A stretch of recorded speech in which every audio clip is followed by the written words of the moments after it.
अस्सलाम वालेकुम students, welcome back to your channel गोवर helping hand. General science class 9 वालों, आप लोगों के लिए 2024 के अंदर जो लाहौर बोर्ड का पहले ग्रुप का पेपर था, उसके अंदर मैंने एक बहुत ही इंपॉर्टेंट क्वेश्चन देखा है।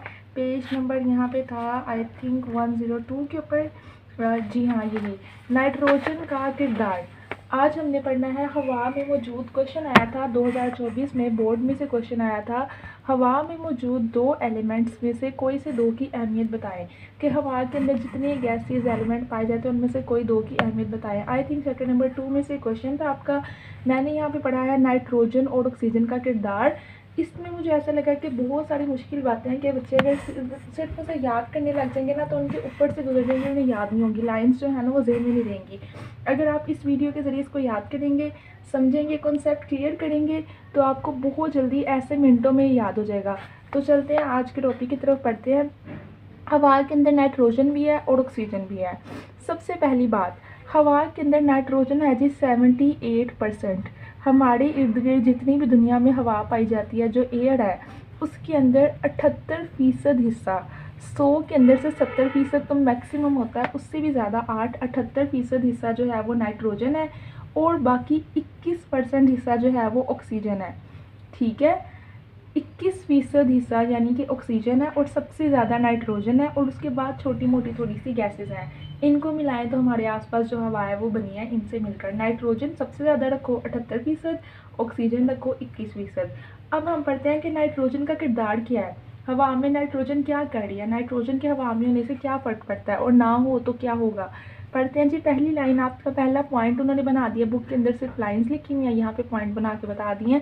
नाइट्रोजन की फ़ज़ा में मौजूदगी कंबशन और जंग लगने के अमल को कम करती है। अब अगर एक बच्चा खुद बैठ के सबक याद कर रहा है, कहीं से समझा नहीं, कहीं से सीखा नहीं, तो वो कहेगा नाइट्रोजन की फ़ज़ा में मौजूदगी कंबशन और जंग लगने के अमल को कम करती है। बार बार पढ़ी जाएगा, पेपर के अंदर लाइन आएगी, वो कहेगा क्या था नहीं याद आ रहा।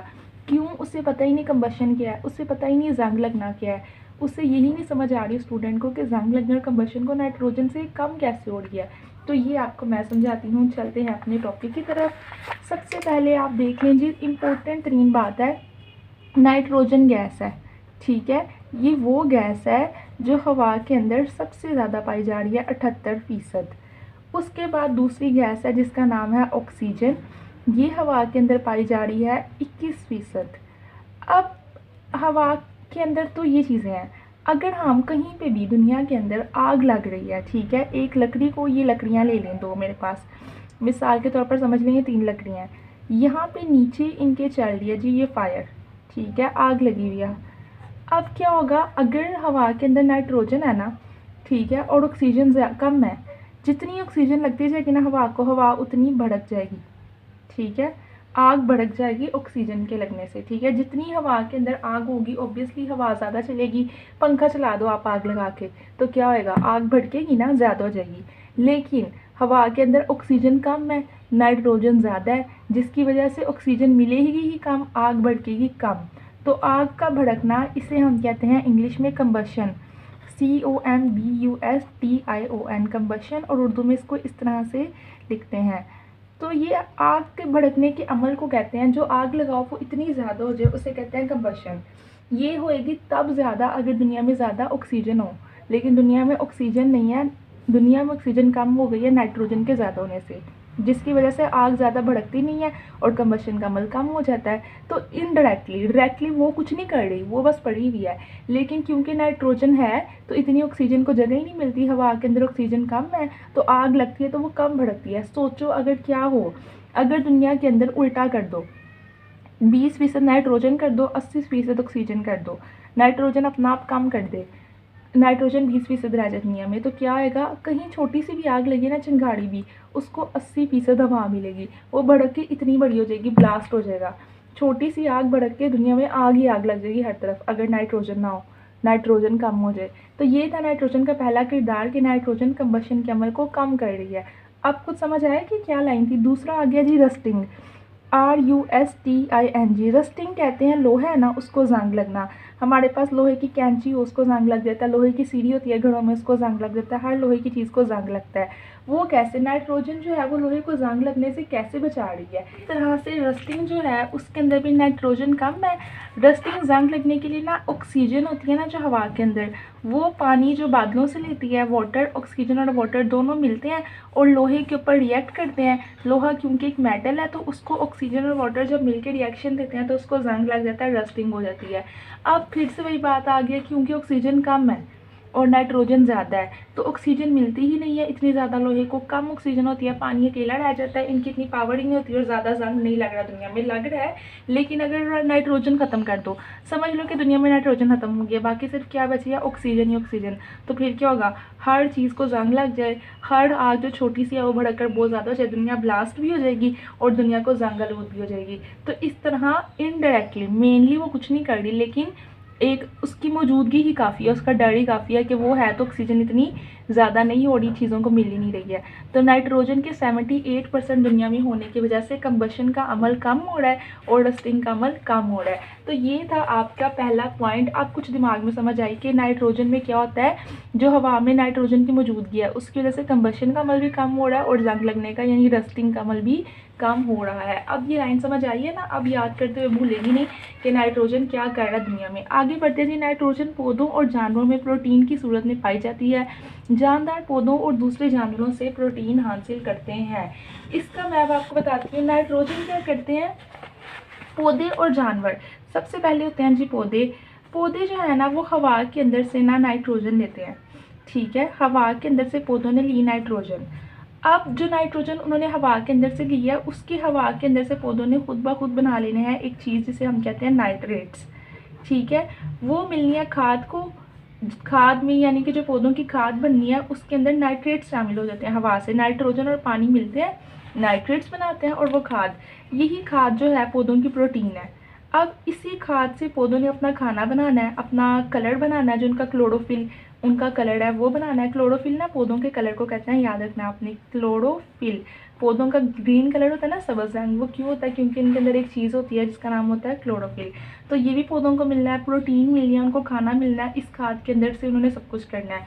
तो वो किसकी वजह से बन रहा है? नाइट्रोजन की वजह से, क्योंकि नाइट्रोजन नाइट्रेट्स बना रही है और वो खाद को लग रहा है।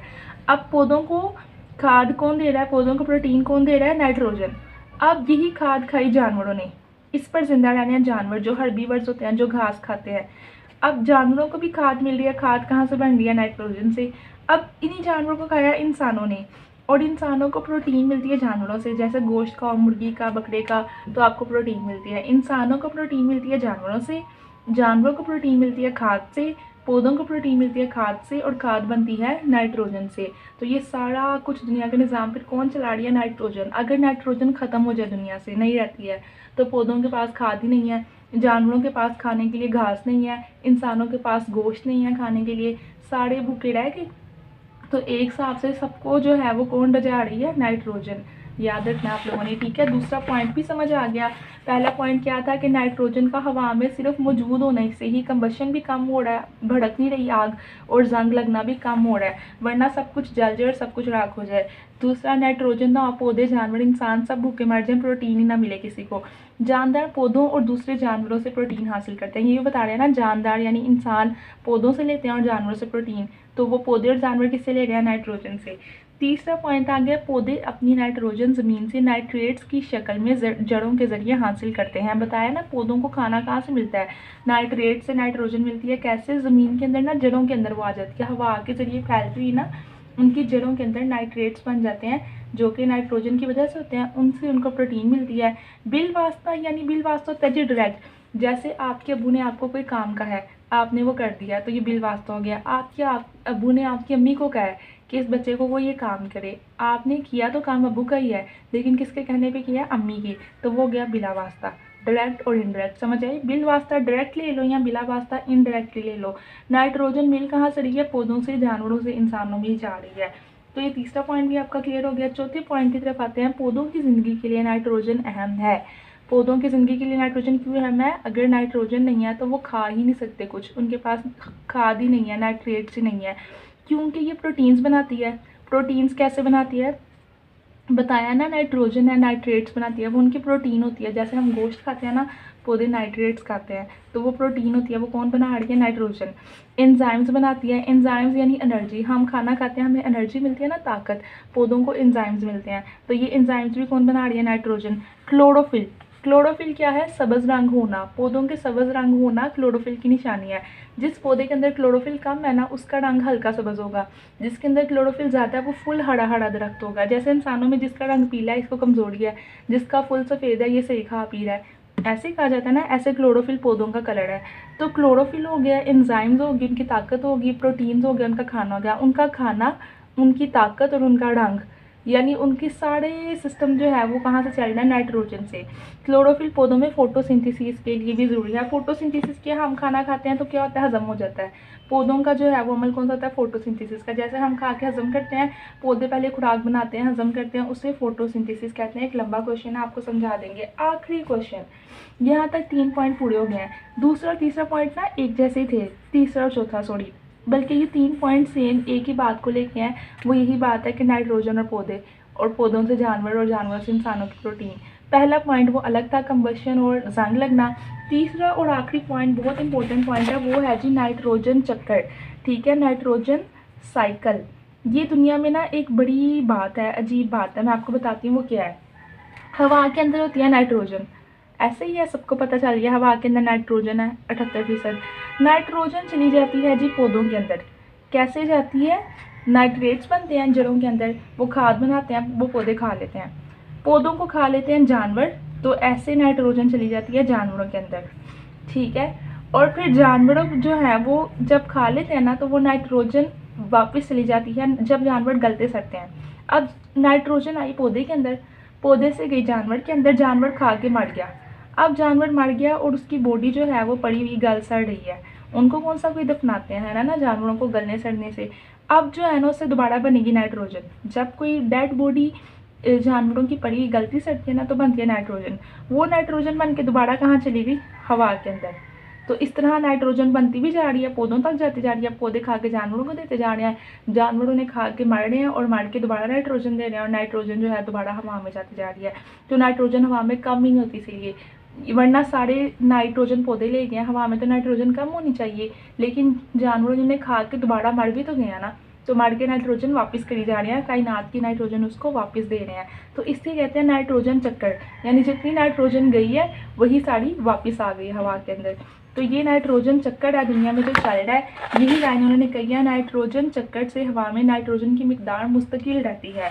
मिकदार मुस्तकिल रहती है यानी कि 78% से अगर सिर्फ नाइट्रोजन जा रही है, वापस नहीं आ रही, तो नाइट्रोजन जाने से पौधों 78% थी, पौधों ने खा के उसे 70% भी नहीं किया, 60 भी नहीं किया। क्यों? कम क्यों नहीं हो रही? इसलिए नहीं हो रही क्योंकि वो वापस आती जा रही है, नाइट्रोजन चक्कर चल रहा है। जब तक कायनात है नाइट्रोजन चक्कर चलता रहेगा, हवा में हमेशा वो 78% ही रहेगी, उसकी मिकदार मुस्तकिल रहेगी। तो ये था हमारा हवा के अंदर पहली गैस नाइट्रोजन का किरदार। 3 पॉइंट है, वैसे आपके 5 लिखे हुए हैं, मेरे हिसाब से इसके अंदर 3 पॉइंट है। पहला पॉइंट याद रखना, आपने आंखें बंद करके याद रखना, पहला पॉइंट क्या है? कंबशन और जंग लगना। याद रखना, याद रहेगा ना, कंबशन और जंग लगना आपका पहला पॉइंट है। कैसे? ये क्या हो रहा है? ये कम हो रहा है नाइट्रोजन से, ये याद रख लें। दूसरा, ये तीनों पॉइंट को मिला के आप एक पॉइंट बना लेंगे, अलग अलग करके 3 बना लें, आपकी मर्जी है। तीनों में एक ही बात रिलेटेड आई है, क्या कि पौधे जो हैं वो नाइट्रोजन से खाना ले रहे हैं, प्रोटीन ले रहे हैं, और पौधों से जानवर ले रहे हैं, और जानवरों से इंसान ले रहे हैं। यही 3 बातें उन्होंने बिलवास्ता या बिलावास्ता लिख लिख के बताई हुई हैं। फिर उसके बाद आखिरी पॉइंट, तीसरा पॉइंट है नाइट्रोजन चक्कर। ठीक है, नाइट्रोजन चक्कर का उन्होंने आपको बता दिया कि जो खा रहे हैं नाइट्रोजन वही वापस कर रहे हैं, और हवा के अंदर नाइट्रोजन वापस आकर उसकी मिकदार मुस्तकिल होती जा रही है।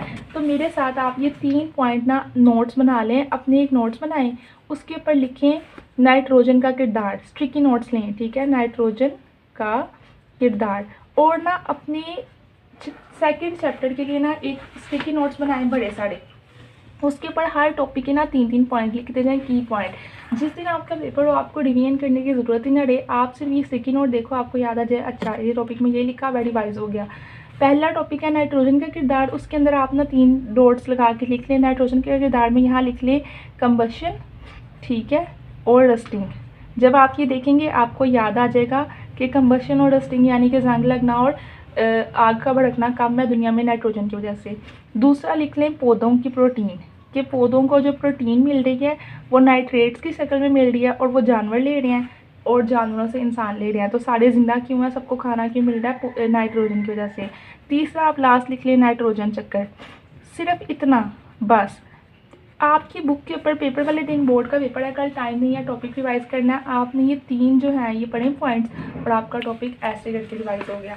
कैसा है, सही समझाया ना। अब आगे चलते हैं ऑक्सीजन का किरदार। क्या है जी ऑक्सीजन का किरदार? जिंदा रहने के लिए ऑक्सीजन बहुत ज़रूरी है। ये तो कोई ऐसी बात है कि नर्सरी प्रेप का बच्चा भी बता देगा, लिखने के लिए भूलना चाहिए ही नहीं है कि ज़िंदा रहने के लिए ऑक्सीजन ज़रूरी है, सांस लेने के लिए। दूसरा पढ़ते हैं जानदार खुराक में मौजूद ग्लूकोज की ऑक्सीडेशन से एनर्जी हासिल करते हैं।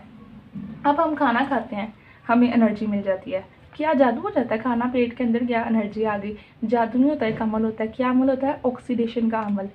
अब जब हम खाना खाते हैं ना, उसके अंदर कहीं ना कहीं हर खाने के अंदर ग्लूकोज होता है, मीठा थोड़ा सा कुछ ना कुछ होता है ग्लूकोज।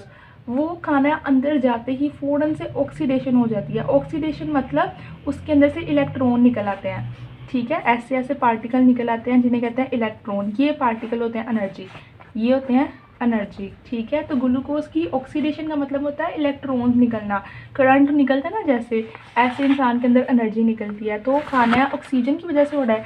अगर ऑक्सीजन नहीं होगी तो ग्लूकोज की ऑक्सीडेशन ही नहीं होगी, इलेक्ट्रॉन ही निकलेंगे, खाना ऐसे कैसे साबित पड़ेगा, टूटेगा ही नहीं और एनर्जी बनेगी ही नहीं। तो ऑक्सीजन की क्या ज़रूरत आ गई है कि जानदारों में जो खुराक है वो ग्लूकोज की ऑक्सीडेशन से एनर्जी हासिल होती है और ग्लूकोज की ऑक्सीडेशन के लिए ऑक्सीजन जो है वो रेस्पिरेशन के ज़रिए ली जाती है। ये लाइन आप काट दें, मेरे हिसाब से आप इतना लंबा ना करें, रेस्पिरेशन के ज़रिए आप बस ये लिख दें इस अमल में ऑक्सीजन हासिल की जाती है। तो ऑक्सीजन लेना ज़रूरी है, ऑक्सीजन नहीं होगी तो ग्लूकोज की ऑक्सीडेशन नहीं होगी। तीसरा है ऑक्सीजन ज़िंदगी के मुख्तलिफ अवामल के लिए बल्कि जलने और जंग लगने के अमल के लिए भी ज़रूरी है। बताया ना, ऑक्सीजन नहीं होगी तो आग तो चलेगी ही नहीं, उसको भड़काएगा कौन? जंग तो लगेगा ही नहीं लोहे को, कि लोहे को ऑक्सीजन लगती है तो जंग लगता है ना। लोहा अगर हवा में रहेगा तो उसको जंग लगेगा ना। अब आपकी छोटी सी मिसाल है, आपकी ज्वेलरी है, लड़कियाँ ज्वेलरी पहनती हैं तो वो काली क्यों हो जाती है? पड़ी पड़ी आर्टिफिशियल है तो क्यों? क्योंकि उसमें हवा में ऑक्सीजन होती है। बाहर रखेंगे ऑक्सीजन लगती जाएगी, जैसे जैसे हवा लगती जाएगी उसका कलर जाता जाएगा। यही अगर उसको पैकेट के अंदर बंद करके रखेंगे, ऑक्सीजन नहीं लगेगी, उसको जंग ही नहीं लगेगा, है ना। तो ज़िंदगी में कहाँ कहाँ ज़रूरी आ गया? ग्लूकोज के ऑक्सीडेशन के लिए, खाने को एनर्जी बनाने के लिए, ज़िंदा रहने के लिए और जलने और जंग लगने के लिए। चौथा पॉइंट आपका आ गया जलना। एक ऐसा कीमियाई अमल है जिससे रोशनी या हरारत पैदा होती है। बच्चे को पता है कि जब कोई चीज़ जल रही है थोड़ी सी लाइट रोशनी भी नज़र आती है और थोड़ी गर्मी भी फील होती है। इस अमल में जलने वाला मादा आमतौर पर हवा की ऑक्सीजन से मिलकर ऑक्साइड्स बनाता है। जब कोई चीज़ जल रही होती है, समझे कि पेन जल रहा है, तो ये पेन क्या करेगा? हवा की ऑक्सीजन से मिलेगा और ऑक्साइड्स बना देगा। इसको ऑक्सीजन कहाँ से मिलेगी? हवा से। मैं तो नहीं ना इसको हवा दे रही कि आग भड़के, खुद ब खुद आग भड़केगी, हवा से ऑक्सीजन आएगी। ये ऑक्साइड्स पानी में हल होकर एसिड्स बनाते हैं। तमाम ग़िज़ाई अजनास मसलन सब्जियों और गोश्त वगैरह का गलना सड़ना दरअसल इनमें मौजूद ऑर्गेनिक मादे के ऑक्सीडेशन की वजह से है। मेरे हिसाब से ना आप ये 2 लाइन्स कट कर दें, यहाँ से लेके यहाँ तक की 2 लाइनें बिल्कुल बेफजूल, कोई मकसद नहीं इनका। पहली लाइन लेके छोटा पॉइंट करें, जलना ऐसा कीमियाई अमल है जिससे रोशनी हरारत पैदा होती है और सब्जी और गोश्त के गलने सड़ने से भी हवा में ऑक्सीडेशन होती है, ठीक है। सब्जियाँ गल गई हैं ना, तो वो क्यों होता है कि उनकी ऑक्सीडेशन हो गई, उनके अंदर से इलेक्ट्रॉन निकल आया, उनकी एनर्जी ख़त्म हो गई है। ऑक्सीडेशन बताया ना क्या होता है? ऑक्सीडेशन क्या होता है? इलेक्ट्रॉन्स का निकलना। आगे चलते हैं, लास्ट ऑक्सीजन से ओजोन गैस बन रही है। अब ओजोन गैस क्या है? ये सूरज है, ठीक है, इसकी ना शुआएँ हैं, उनका नाम है अल्ट्रा वायलेट शुआएँ, ठीक है, आपने याद रखना है अल्ट्रा वायलेट शुआएँ। उर्दू में इन्हें कहा जाता है बनफशी शुआएँ। इंग्लिश में लिख लो, उर्दू में लिख लो बनफशी शुआएँ। ये वाली शुआएँ जो है ना, डायरेक्ट अगर ज़मीन पे पड़ गई, जिस दिन सूरज से डायरेक्ट ज़मीन के ऊपर आ गई, सारे इंसानों को कैंसर हो जाएगा, ठीक है। लेकिन शुक्र करो अल्लाह का कि ये शुआएँ डायरेक्ट ज़मीन के ऊपर नहीं आती, बल्कि रास्ते में इन्हें टक्कर जाती है ओजोन। वो इन्हें यहाँ पे रोक लेती है, इनके अंदर से सारा जहर निकाल के इनको साफ़ सुथरी करके बगैर नुकसान के ज़मीन पे भेजती है। तो ये काम कौन कर रही है? ओजोन। अगर ओजोन ना हो तो सबको कैंसर हो जाए। और ओजोन कहाँ से बनता है? ऑक्सीजन से। तो यही इन्होंने क्या, ऑक्सीजन से ओजोन गैस बनती है जो सूरज से आने वाली बलाए बनफशी शुआएँ यानी कि अल्ट्रावायलेट शुआओं को रोककर जिंदा जानदारों की हिफाजत करती है। तो पहला पॉइंट यही था आपका कि ज़िंदा रहने के लिए ऑक्सीजन ज़रूरी है। दूसरा पॉइंट आप लिख लें कि ग्लूकोज की ऑक्सीडेशन, ठीक है, दूसरा पॉइंट आपका आ गया ग्लूकोज की ऑक्सीडेशन, ठीक है। तीसरा पॉइंट आपका आ गया जी जलना और जंग लगना, जलना और जंग लगना। जलने और जंग लगने के लिए भी ऑक्सीजन ज़रूरी है, ग्लूकोज की ऑक्सीडेशन की ज़रूरी है, ज़िंदा रहने के लिए ज़रूरी है। चौथा पॉइंट आप लिख लें, ये तो उन्होंने ना एक्स्ट्रा पॉइंट डाला हुआ है, एक हिसाब का ये उस पॉइंट के साथ ही आता है, इसकी आपको ज़रूरत नहीं है क्योंकि जलना ही बताया, पीछे भी जलना ही बताया। आगे आप लास्ट 5वां रख लें कि ओजोन, कि अगर ऑक्सीजन नहीं होगी तो ओजोन नहीं बनेगी। ओजोन कैसे होता है, 3 ऑक्सीजन के मालिक्यूल मिलाओ एक ओजोन बनता है O3, वो ओजोन कहते हैं O3। 3 ऑक्सीजन के मालिक्यूल मिलाएंगे तो एक ओजोन बनेगी। तो इंसानों के लिए ओजोन जो है वो भी बहुत इम्पोर्टेंट है। क्यों, उन्हें कैंसर नहीं होगा, वो जिंदा रहेंगे। खाली इंसान है, इंसान जानवर पौधे। तो ये 4 चीज़ें जो है ना आपकी, ये वाली 4, जिंदा रहना, ग्लूकोज की ऑक्सीडेशन, जलना और जंग लगना और ओजोन, ये चारों किसकी मेहरबानी है, ऑक्सीजन की। तो ये हवा के अंदर ऑक्सीजन का किरदार है, और तो आपने याद रखना है ये तीनों नाइट्रोजन का किरदार है हवा के अंदर, और ये 4 पॉइंट ऑक्सीजन का किरदार है। ये मैंने आपको शॉर्ट करके बड़े आसान टॉपिक बता दिए हैं। अब आपको ये वीडियो बनाने का ये मकसद था कि आपको हर दफ़ा बुक निकाल के याद ना करना पड़े टॉपिक, हर दफ़ा सारे पॉइंट पढ़ के रिवाइज ना करने पड़े। जिस दिन पेपर हो आप अपने नोट्स निकालो, एक डायरी बना के उसके ऊपर चाहे लिख लें, नाइट्रोजन का किरदार ये और ऑक्सीजन का किरदार ये, 3 पॉइंट्स पढ़ो, आपके दिमाग के अंदर वीडियो की बोले हुई लाइंस आ जाए, आपके कानों में उनको याद आ जाए कि हमने ये लाइन सुनी हुई है, और आप पेपर के अंदर आराम से वो टॉपिक फिल करो और आपका टाइम वेस्ट होने से बच जाए। यही तो आपको समझाने का मकसद था। वीडियो कैसी लगी कैसी नहीं कमेंट्स के अंदर बताएं, और क्या आप बाकी मुश्किल टॉपिक्स भी आपको इसी तरह टिप्स के अंदर से कवर करवाऊँ या नहीं, ये भी कमेंट के अंदर बताएं। आपकी फीस है कि वीडियो को लाइक करना है, चैनल को सब्सक्राइब करना है। बाय बाय, स्टे ट्यून, गोवर हेल्पिंग हैंड।